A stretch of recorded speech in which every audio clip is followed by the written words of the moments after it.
Hello everyone, welcome to my channel Mathology, and today I am telling about the important terms and concepts about algebra. So let's start without wasting any time. बात करते हैं algebra. Algebra क्या होता है, कैसे इनकी जो terms होती हैं, क्यों हमें अलजेब्रा किस चीज़ में हेल्प करता है, क्या हमें पढ़ना है अलजेब्रा के लिए, इन सारी चीज़ों के बारे में आज हम बात करते हैं बड़े विस्तार से। तो जुड़े रहिए मेरे साथ और ध्यान से समझते रहिए चीज़ों को। एक एक चीज़, जो भी चीज़ समझ में ना आए आप कमेंट के थ्रू आप पूछ सकते हैं, कोई भी डाउट्स आप क्लियर कर सकते हैं। तो स्टार्ट करते हैं। मैथ्स में जो मैथ्स होती हैं वो जैसे कि अर्थमेटिक्स होती है ना, अलजेब्रा होती है, लीनियर मैथ्स होती है। तो अर्थमेटिक में मोस्टली हम क्वांटिटीज़ के बारे में पढ़ते हैं, नंबर्स के बारे में पढ़ते हैं, जहाँ मोस्टली नंबर्स का यूज़ किया जाता है, क्वांटिटीज़ का यूज़ किया जाता है। जैसे कि एग्जांपल में आप ले लो, प्रॉफिट एंड लॉस पढ़ा होगा आप लोगों ने, अलजेब्रा पढ़ा होगा, कंपाउंड इंटरेस्ट पढ़ा होगा, और भी बहुत सारे जो ऐसे टॉपिक्स पढ़े होंगे जिनमें केवल नंबर्स का यूज़ किया जाता है, मोस्टली नंबर्स का यूज़ किया जाता है। ऐसी जो इस टाइप से जो मैथ्स पढ़ते हैं उनको हम बोलते हैं अर्थमेटिक्स। लेकिन उन्हीं नंबर्स के साथ जब आपको कुछ अननोन वैल्यूज़ यानी कि जिनके बारे में आपको पता नहीं होता है, तो उनको फाइंड आउट करने के लिए कुछ सॉल्यूशन दिए जाते हैं।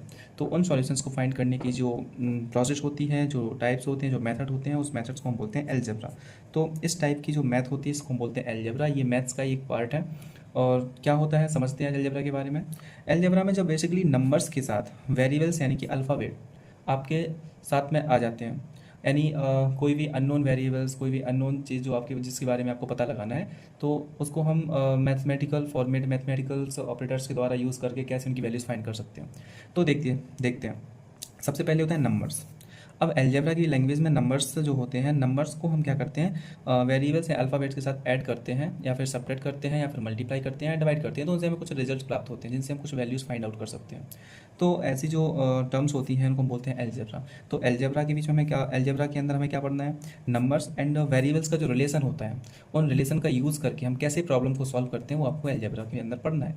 जिसमें टू टर्म्स यूज़ की जाती हैं। नंबर्स को मोस्टली बोलते हैं कांस्टेंट, और वेरिएबल्स जो होते हैं जैसे कि आपने पढ़ा होगा A B C D, इसमें सारे स्मॉल लेटर्स लिखे जाते हैं, A B C and D। ये आपके कोई भी हो सकते हैं, जेड तक, A B C D E F G, आप कुछ भी ले सकते हो, XYZ PQR, कुछ भी आप इसमें यूज कर सकते हो। इनको हम बोलते हैं वेरिएबल्स। अब कांस्टेंट जो होते हैं, कांस्टेंट ऑल नंबर्स होते हैं जिनके बारे में हम आगे पढ़ेंगे। ऑल नंबर्स, जितने भी आपने अभी तक नंबर्स पढ़े हुए हैं वो सारे कांस्टेंट कहलाते हैं। तो जब कांस्टेंट और वेरिएबल की इन्फॉर्मेशन, इनके हम रिलेशंस एक साथ यूज़ करते हैं, एक साथ पढ़ते हैं, तो उस प्रोसेस को हम अलजेब्रा बोलते हैं। ठीक है। इसकी जो फर्स्ट टर्म होती है, जहाँ से स्टार्ट होते हैं कांस्टेंट। कांस्टेंट मैंने जैसे अभी आपको बताया कि जितने भी नंबर्स होते हैं, ऑल नंबर्स, वो सारे के सारे नंबर्स को हम कांस्टेंट कहते हैं। अच्छा, इन कांस्टेंट कहने के पीछे इनका एक लॉजिक है। कांस्टेंट इनको क्यों बोला जाता है, क्योंकि इनकी जो वैल्यू होती है वो फिक्स्ड होती है। वैल्यू जो होती है फिक्स्ड होती है। जैसे मैंने बोला 1 2 3 4, एंड 1/2/5, 3/4, 1.5, 7.6, ये जितने भी नंबर्स होते हैं, आपने अभी तक जितने भी नंबर्स पढ़े हैं, जैसे कि ऑड नंबर ले लो, इवन नंबर ले लो, है ना, नेचुरल नंबर है, होल नंबर है, ये सारे के जितने भी नंबर, ऑल नंबर्स, यानी हम कह सकते हैं all types of numbers, all types of numbers, जितने भी नंबर्स होते हैं ये सब आते हैं कांस्टेंट के अंदर। और इनको हम कांस्टेंट क्यों बोलते हैं, क्योंकि इनकी वैल्यू फिक्स होती है। कभी भी 1 की वैल्यू 2 के इक्वल नहीं हो सकती, 2 की वैल्यू 3 के इक्वल नहीं हो सकती, या 3 की वैल्यू 2 के इक्वल नहीं हो सकती है। अगर आपने 2 को यूज़ किया है तो उसकी वैल्यू 2 ही मानी जाएगी। यानी कहने का मतलब है कि इनकी जो वैल्यू रहती है वो फिक्स्ड रहती है, और फिक्स्ड होने के कारण ही इनको हम बोलते हैं कांस्टेंट। इन नंबर्स को हम क्या कहा जाता है, कांस्टेंट कहा जाता है। दूसरा होता है वेरिएबल्स। वेरिएबल्स जैसे नेम से ही पता चल रहा है, जिसमें वेरिएशंस हो सकते हैं। वेरिएशंस मतलब मल्टीपल वैल्यूज़ हो सकती है। जैसे इसलिए इनके अंतर्गत रखा गया किसको, अल्फ़ावेट को रखा गया है।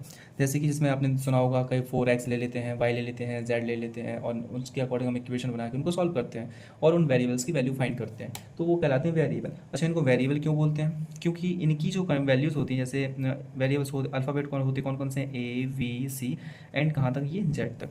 तो इनमें से किसी को भी हम एज्यूम कर सकते हैं। ऐसा नहीं है कि हमें एक्स ही एज्यूम करना है। मोस्टली क्वेश्चंस में हम एक्स को लेके चलते हैं, तो ऐसा नहीं है कि हमें एक्स ही लेना है, हम वाई जेड PQR कुछ भी ले सकते हैं।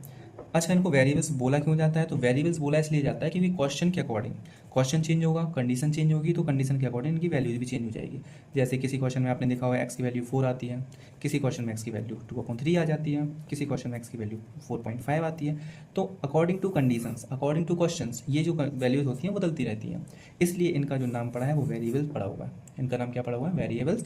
क्यों, क्योंकि इनकी वैल्यूज़ में क्या आती रहती हैं, वेरिएशंस आते रहते हैं। वेरिएशंस आने की वजह से इनको क्या बोला गया है, वेरिएबल बोला गया है। कांस्टेंट तो पता ही है कि जितने भी ऑल टाइप ऑफ नंबर, जितने भी नंबर्स होते हैं सारे के सारे कांस्टेंट कहलाते हैं। और कांस्टेंट इसलिए कहलाते हैं क्योंकि इनकी वैल्यू जो होती है वो फिक्स्ड होती है। 1 की वैल्यू 1 ही लिखी जाएगी, 1 की वैल्यू कभी भी 2 नहीं हो सकती, और 2 की वैल्यू कभी भी 3 नहीं हो सकती, इसलिए इनको हम क्या बोलते हैं, कांस्टेंट, यानी कि जिनकी वैल्यू फिक्स्ड होती है। और फिक्स्ड वैल्यू किसकी हो सकती है, ओनली नंबर्स की।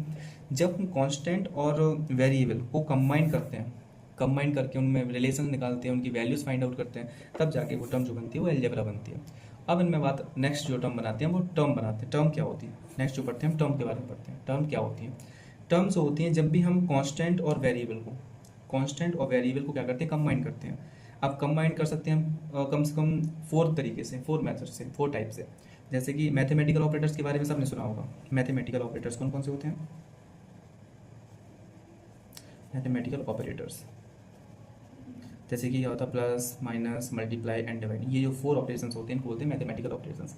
तो जब भी हम कांस्टेंट को और वेरिएबल को क्या करते हैं, कंबाइन कराते हैं। और कंबाइन किसके साथ कराते हैं, मैथमेटिकल ऑपरेटर्स के साथ कंबाइन कराते हैं। जैसे एग्जांपल, आप अपने आप से कोई भी एक कांस्टेंट ले लो। मैंने अपनी तरफ से एक कांस्टेंट ले लिया 2।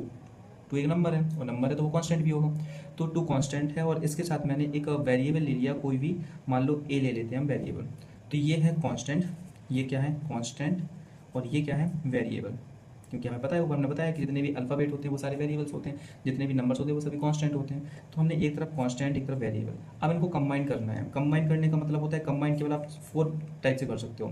पहला उनको ऐड कर सकते हो, दूसरा उनको सब्ट्रैक्ट कर सकते हो, तीसरा उनको मल्टीप्लाई कर सकते हो, चौथा उनको डिवाइड कर सकते हो।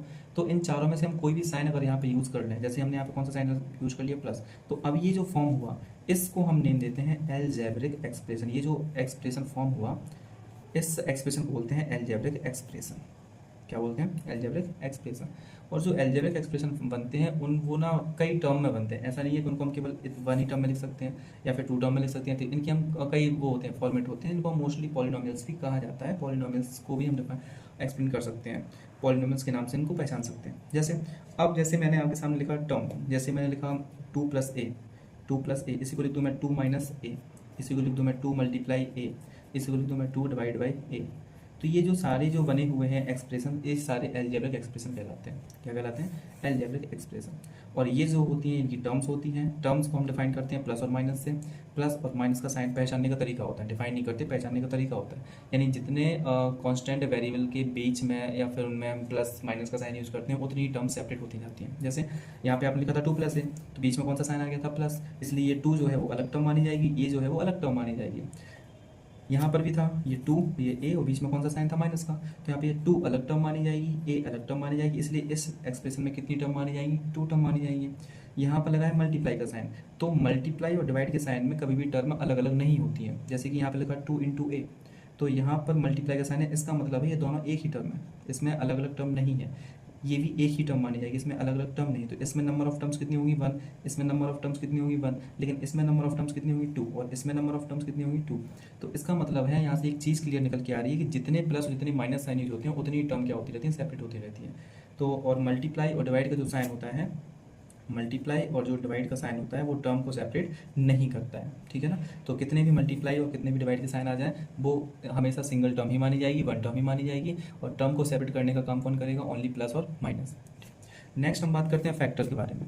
जब टर्म आती है तो टर्म्स को हम अलग अलग करते हैं, और उनकी टर्म्स के जो जितने भी उसके क्या होते हैं कंपोनेंट होते हैं उनको हम अलग अलग करते हैं, तो वो कहलाते हैं फैक्टर्स। जैसे मैंने आपके सामने कोई एक्सप्रेशन लिखा 4x + 3yz, ये आपका एक एक्सप्रेशन है। एक्सप्रेशन कह सकते हैं, कौन सा एक्सप्रेशन, अलजेब्रिक एक्सप्रेशन। क्यों कह सकते हैं, क्योंकि नंबर भी हैं, वेरिएबल्स भी हैं, नंबर भी हैं, वेरिएबल्स भी हैं, और इनको कंबाइन किया गया है प्लस के द्वारा। यानी कि जब अलजेब्रिक एक्सप्रेशन की हमने डेफिनेशन क्या बनाई थी कि when constant and variable combine each other, when constant and variable combine each other with mathematical operators then algebraic expression are form. तो हम इसको एक्सप्रेशन मान सकते हैं, ये एक्सप्रेशन लिखा हुआ है। अब इस एक्सप्रेशन में अगर मैंने आपसे पूछा कि कितनी टर्म्स हैं, तो टर्म्स मैंने क्या बोला था अभी कि प्लस और माइनस का साइन देखना है। तो प्लस और माइनस का साइन, इसमें यहाँ पे कौन सा साइन लगा है, प्लस का साइन, यानी इस प्लस के साइन ने क्या किया, इस टर्म को अलग कर दिया, इस टर्म को अलग कर दिया। तो हमें भी इनको अलग अलग करना है। हम यहाँ से करेंगे, यहाँ से फर्स्ट टर्म कौन सी हो जाएगी बताओ, फर्स्ट टर्म होगी 4x, और सेकेंड टर्म कितनी हो जाएगी, सेकेंड टर्म क्या होगी 3yz। ये तो होगी टर्म। अगर इसमें नंबर ऑफ टर्म पूछे हम, नंबर ऑफ टर्म्स कितनी आएंगी, 2। क्यों, क्योंकि एक टर्म ये है, दूसरी टर्म ये है, बीच में कौन सा साइन लगा था, प्लस का साइन लगा था, इसलिए क्या बन गया, नंबर ऑफ टर्म्स कितनी है इसमें, 2। और इसमें फर्स्ट टर्म कितनी है 4 है, तो सेकंड टर्म कितनी है 3/z। अब अगर मैंने बोला कि फर्स्ट टर्म के फैक्टर करके दिखाओ, सेकंड टर्म के फैक्टर करो, तो factor of first term, factor of 4x, तो इनमें कौन कौन से कंपोनेंट हैं, एक 4 है और x है, तो 4 इंटू एक्स, यानी इनको अलग अलग कर दिया, ये इनके क्या होगा फैक्टर होगा। अगर हम 3/z के फैक्टर निकालें तो 3/z के फैक्टर क्या होंगे 3 इंटू वाई इंटू जेड, यानी जो टर्म्स होती हैं सबसे पहले एक्सप्रेशन को टर्म में डिवाइड करना है, टर्म में उनको हम क्या करना है क्लासीफाइड करना है, उसके बाद हम एक एक टर्म्स के अलग अलग फैक्टर्स फाइंड करेंगे। फैक्टर्स इनको हम बोल सकते हैं प्राइम फैक्टर्स। जैसे यहाँ पे ये 4 लगा है तो 4 के प्राइम फैक्टर निकालेंगे तो उसको हम ये भी लिख सकते हैं 2 इंटू टू इंटू एक्स, तो ये इसके कहलाएंगे प्राइम फैक्टर, ये कहलाएंगे फैक्टर, ये कहलाएंगे प्राइम फैक्टर। ये 3 तो प्राइम नंबर पहले से है वाई और जेड, तो ये इसके क्या कहलाएंगे प्राइम फैक्टर। तो आई होप समझ में आया होगा आपको। अलजेब्रा, अलजेब्रा क्या होता है, इसमें हम नंबर्स के साथ वेरिएबल्स की भी स्टडी करते हैं, वो जो वो स्ट्रीम होती है उसको हम अलजेब्रा बोलते हैं। उसके बाद एक आते हैं कांस्टेंट, ऑल नंबर्स जो है कांस्टेंट कहलाते हैं, वेरिएबल्स यानी जितने अल्फ़ाबेट होते हैं वो सभी वेरिएबल्स में लिए जा सकते हैं। जब भी कांस्टेंट और वेरिएबल को हम कंबाइन करते हैं तो एक्सप्रेशन बनता है जिसको बोलते हैं अलजेब्रिक एक्सप्रेशन। इसमें आती हैं टर्म्स, टर्म्स क्या होती हैं प्लस और माइनस, जब प्लस और माइनस क्या होगा टर्म्स किसी नंबर या एक्सप्रेशन के बीच में यूज़ किए जाएंगे उतनी ही टर्म्स सेपरेट हो जाती हैं। टर्म्स को सेपरेट करने के लिए फैक्टर होते हैं, यानी अलग अलग टर्म कर लिए, अब टर्म को भी हमें और हमें क्लासीफाइड करना है तो वो फैक्टर्स बन जाते हैं, जो हमने इस तरीके से बताया। नेक्स्ट हम बात करते हैं कॉफिशिएंट्स के बारे में। कॉफिशिएंट्स क्या होते हैं, कॉफिशिएंट्स मैंने बोला जैसे आपके सामने एक एक्सप्रेशन लिखा है मैंने 4xyz, ये आपका एक एक्सप्रेशन है। अगर हम इसमें बात करें नंबर ऑफ टर्म कितनी होगी, नंबर ऑफ टर्म्स, तो नंबर ऑफ टर्म्स ओनली 1 मानी जाएगी। क्यों मानी जाएगी, क्योंकि इन सभी के बीच में कौन सा साइन लगा हुआ है मल्टीप्लाई, जहाँ कोई भी साइन लगा नहीं होता है वहाँ पे हम क्या मानते हैं मल्टीप्लाई का साइन लगा हुआ मानते हैं। तो हमने देखा यहाँ इन सब के बीच में यहाँ कौन सा साइन यूज़ किया गया है मल्टीप्लाई का, और मल्टीप्लाई कितने भी लगा दो हमेशा एक ही टर्म मानी जाती है, तो यहाँ पर नंबर ऑफ टर्म कितनी मानी जाएगी ओनली 1। अब अगर हम बोले इसके फैक्टर फाइंड करो, तो फैक्टर कैसे फाइंड करोगे, तो फैक्टर्स क्या होंगे 4 into x into y into z, ये हो गया फैक्टर। अगर हम बोले प्राइम फैक्टर फाइंड करो, प्राइम फैक्टर्स, तो प्राइम फैक्टर्स क्या हो जाएंगे 2 into two into x into y into z, तो ये होगा इनके प्राइम फैक्टर। अब अगर बात करते हैं कॉफिशिएंट्स की, तो कॉफिशिएंट्स का मतलब होता है कि जिस नंबर का कॉफिशिएंट पूछा जा रहा है उस नंबर को छोड़ो और उसके साथ जो लिखा हुआ है उसका क्या माना जाएगा कॉफिशिएंट, उसके साथ जो मल्टीप्लाई में लिखा हुआ है उसका क्या माना जाएगा कॉफिशिएंट। तो जैसे यहाँ पे मैंने लिखा था 4xyz, मैंने बोला कॉफिशिएंट ऑफ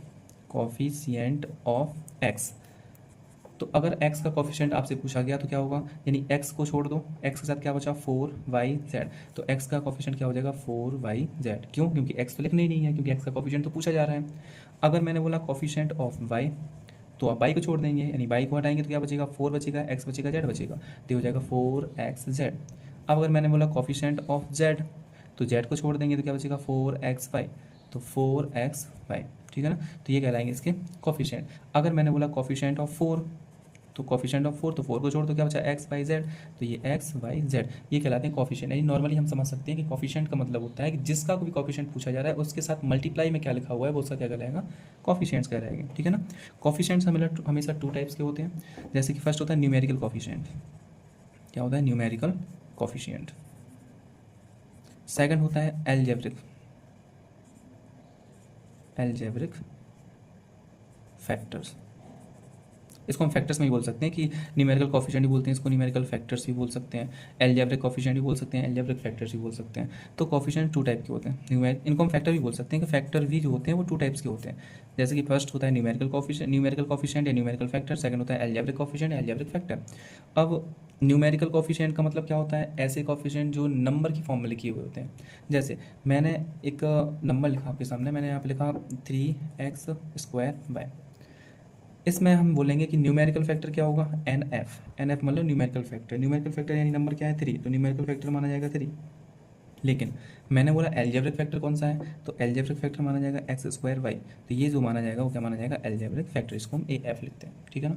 तो न्यूमेरिकल फैक्टर यानी ऐसा फैक्टर जो नंबर की फॉर्म में लिखा है वो न्यूमेरिकल फैक्टर, एल्जेब्रिक फैक्टर ऐसा फैक्टर जो वेरिएबल्स की टर्म में लिखा हुआ है वो कहलाएगा एल्जेब्रिक फैक्टर, ठीक है ना। अब न्यूमेरिकल फैक्टर और एल्जेब्रिक फैक्टर क्यों पढ़ना है, इनकी इंपॉर्टेंस क्या है, उसके लिए हम आते हैं अगली टर्म से, like and unlike term. Like और अनलाइक टर्म पहचाने ही न्यूमेरिकल और एल्जेब्रिक फैक्टर के अकॉर्डिंग पहचाने जाते हैं। जैसे इसमें हम बात करते हैं न्यूमेरिकल फैक्टर, एक होता है न्यूमेरिकल फैक्टर, एक होता है एल्जेब्रिक फैक्टर। न्यूमेरिकल फैक्टर ऐसा फैक्टर जो नंबर की फॉर्म में लिखा होता है, एल्जेब्रिक फैक्टर ऐसा फैक्टर जो वेरिएबल्स की फॉर्म में लिखा होता है। अब इनका लाइक और अनलाइक से कनेक्शन कैसा होता है, जैसे कुछ एग्जांपल से समझते हैं। मैंने यहाँ पे लिखा 2x, यहाँ पे लिखा 3x, यहाँ पे लिखा 4y, यहाँ पे लिखा 5z, यहाँ पे लिखा 2a, यहाँ पे लिख दिया 5a, यहाँ पे 7x, यहाँ पे 3y एंड 6z। अब हमने देखा क्या होता है न्यूमेरिकल फैक्टर, क्या होता है अलजेब्रिक फैक्टर। जैसे ये जो लिखा 2x, इसमें ये जो नंबर है ये माना जाएगा आपका न्यूमेरिकल फैक्टर, और ये जो वेरिएबल है ये माना जाएगा आपका अलजेब्रिक फैक्टर। ठीक है, अब बात करते हैं अलजेब्रिक फैक्टर की। अगर किसी भी एक्सप्रेशन में अलजेब्रिक एक्सप्रेशन में अगर अलजेब्रिक फैक्टर सेम है, अलजेब्रिक फैक्टर सेम है, इक्वल है, तो वो क्या माने जाएंगे, लाइक माने जाएंगे। If algebraic factors are same then the terms are like term. यानी अगर अलजेब्रिक फैक्टर सेम है तो वो टर्म्स कैसी होंगी, लाइक टर्म्स होंगी। इसकी अपोजिट अगर अलजेब्रिक फैक्टर अलग है तो वो कैसी होंगी, अनलाइक टर्म। यानी अलजेब्रिक फैक्टर इक्वल है तो लाइक टर्म है, अलजेब्रिक फैक्टर अनइक्वल है तो अनलाइक टर्म। अब कैसे पहचानेंगे, जैसे ये लिखा 2, ये न्यूमेरिकल फैक्टर, ये algebraic factor, numerical factor algebraic factor, numerical factor algebraic factor. तो हमने यहाँ पे देखा ये 2x है और ये 3x है। न्यूमेरिकल फैक्टर कुछ भी हो उससे कोई फर्क नहीं पड़ता, न्यूमेरिकल फैक्टर कुछ भी हो सकता है, यानी कि नंबर कुछ भी हो सकता है, लेकिन नंबर के बाद में जो वेरिएबल लिखा है, जो अलजेब्रिक फैक्टर लिखा है वो सेम होना चाहिए। अगर यहाँ पे लिखा 2x और यहाँ पे लिखा था 3x, इसका मतलब ये दोनों कैसे हैं, सेम है, और ये दोनों कैसे कहलाएंगे, लाइक टर्म कहलाएंगे। क्या कहलाएंगे, लाइक टर्म कहलाएंगे। लेकिन अगर हम इसी की बात करें 4y और 5z में, यहाँ पर 4 है और 5 है, तो ये न्यूमेरिकल नंबर्स हैं, इनसे कोई फर्क नहीं पड़ता, फर्क पड़ता है वेरिएबल से। यहाँ पर वेरिएबल कौन सा है, y, यहाँ पर वेरिएबल कौन सा है, z। y और z दोनों सेम नहीं होते, अलग अलग होते हैं, इसलिए ये कैंसिल होंगी, लाइक टर्म नहीं होंगी, ये क्या होंगी, अनलाइक टर्म होंगी, अनलाइक टर्म्स होंगी। तो लाइक, आई होप लाइक और अनलाइक टर्म आपको समझ में आ गई होंगी। लाइक टर्म ऐसी टर्म जिनके अलजेब्रिक फैक्टर सेम होते हैं, इनके वेरिएबल सेम होते हैं। अनलाइक टर्म ऐसी टर्म जिनके अलजेब्रिक फैक्टर सेम नहीं हो सकते हैं, न्यूमेरिकल फैक्टर सेम हो सकते हैं। जैसे एग्जांपल के लिए मैंने लिखा 5x और 5y, तो न्यूमेरिकल फैक्टर सेम हो सकते हैं लेकिन अलजेब्रिक फैक्टर दोनों के अलग अलग हैं, इसलिए दोनों कैसे माने जाएंगे, अनलाइक टर्म माने जाएंगे। लेकिन अगर 5x लिखा हो और यहाँ पर 7x लिखा हो तो ये अलजेब्रिक फैक्टर सेम है, नंबर कुछ भी हो, तो इसलिए इनको क्या बोला जाएगा, लाइक टर्म बोला जाएगा। तो हम यहाँ पर हम क्या बोलेंगे, जैसे ये 2x है तो इसके लाइक टर्म कौन कौन से होंगे, 2x होगा, 3x होगा, यहाँ पर 7x, ये x इसलिए तीनों लाइक में आएंगे। ये लिखा 4y, ये लिखा 3y, तो ये दोनों भी कैसे होंगे, लाइक टर्म होंगे। यहाँ पे लिखा 2a, यहाँ पे लिखा 5, तो ये दोनों भी कैसे होंगे, लाइक टर्म होंगे। यहाँ पे लिखा 5z, यहाँ पे लिखा है 6z, तो ये दोनों भी कैसे होंगे, लाइक टर्म। सबसे अच्छी बात ये होती है कि लाइक टर्म के अंदर लाइक और अनलाइक टर्म क्यों पढ़ते हैं, क्योंकि जब हम अलजेब्रा पढ़ते हैं तो लाइक और अनलाइक में हम क्या करना पड़ता है कि जो लाइक टर्म होते हैं, लाइक टर्म हमेशा सॉल्व होते हैं। सॉल्व होने का मतलब लाइक टर्म्स को हम ऐड भी कर सकते हैं, लाइक टर्म को हम सब्ट्रैक्ट भी कर सकते हैं, और लाइक टर्म का हम मल्टीप्लाई भी कर सकते हैं, और लाइक टर्म का हम डिवाइड भी कर सकते हैं। ठीक है, लेकिन जो अनलाइक टर्म्स होती हैं, अनलाइक टर्म्स को हम ऐड नहीं कर सकते, सब्ट्रैक्ट नहीं कर सकते, मल्टीप्लाई हो सकता है और डिवाइड भी हो सकता है। ठीक है ना, तो हमने क्या देखा कि अनलाइक टर्म में एडिशन और सब्ट्रैक्शन पॉसिबल नहीं है। लाइक टर्म में एडिशन, सब्ट्रैक्शन, मल्टीप्लिकेशन, डिवीजन चारों चीज़ें क्या है, पॉसिबल है, यानी 4 ऑपरेटर्स पॉसिबल हैं, आप कर सकते हो। अब एक छोटा सा एग्जांपल देखते हैं कैसे कर सकते हैं। जैसे मैंने लिखा 4x + 3x, दोनों टर्म कैसी हैं, लाइक टर्म्स हैं, तो इनका रिजल्ट जो हो जाएगा 4x में 3x हम ऐड करेंगे तो कितने x हो जाएंगे, 7x, यानी आंसर आ जाएगा हमारा। लेकिन अगर यहीं पे मैं लिख देता 4x + 3y, तो क्या हम इनको 7xy लिख सकते थे, नहीं लिख सकते थे। तो ये नॉट पॉसिबल, नॉट सॉल्व, ये सॉल्व नहीं होंगे, इसलिए इनको हमें ऐसे का ऐसा ही लिखना पड़ेगा, यानी 4x + 3y ही इसका आंसर माना जाएगा। तो हमने देखा ये कैसे टर्म थे, लाइक टर्म थे, लाइक टर्म थे इसलिए आसानी से सॉल्व हो गए। ये कैसे टर्म थे, अनलाइक टर्म थे, और अनलाइक टर्म थे इसलिए ये क्या नहीं हुए, सॉल्व नहीं हुए। सेम होता है मल्टीप्लाई और डिवाइड, मल्टीप्लाई और डिवाइड दोनों में हो जाता है, लाइक में भी हो जाता है, अनलाइक में भी हो जाता है। जैसे मैंने यहाँ पे लिखा 4x × 3y, तो हम न्यूमेरिकल का न्यूमेरिकल में करेंगे, अलजेब्रिक का अलजेब्रिक में करेंगे, तो 4 3 हो जाएगा 12, और x y का मल्टीप्लाई करोगे तो ये आ जाएगा xy। अगर हम इनका डिवाइड भी करें कि 4x / 3y, तो ये आ जाएगा 4x/3y।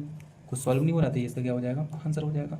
तो आई होप इस वीडियो में आपको सब समझ में आया होगा। यहाँ पर हमने अलजेब्रा की सारी टर्म्स के बारे में डिस्कस किया है। जो भी चीज़ें आपको समझ में ना आए, आपको डाउट लगे, तो उसको कमेंट के द्वारा आप पूछ सकते हैं, और सारी की सारी चीज़ें हमने इसमें डिस्कस कर ली हैं। अगली वीडियो में हम अलजेब्रा की कुछ एक्सरसाइज के साथ लेकर आएंगे जिनमें हम कुछ क्वेश्चन सॉल्व करेंगे। तो बने रहिए वीडियो में, और मिलते हैं अगली वीडियो में, तब तक के लिए नमस्कार।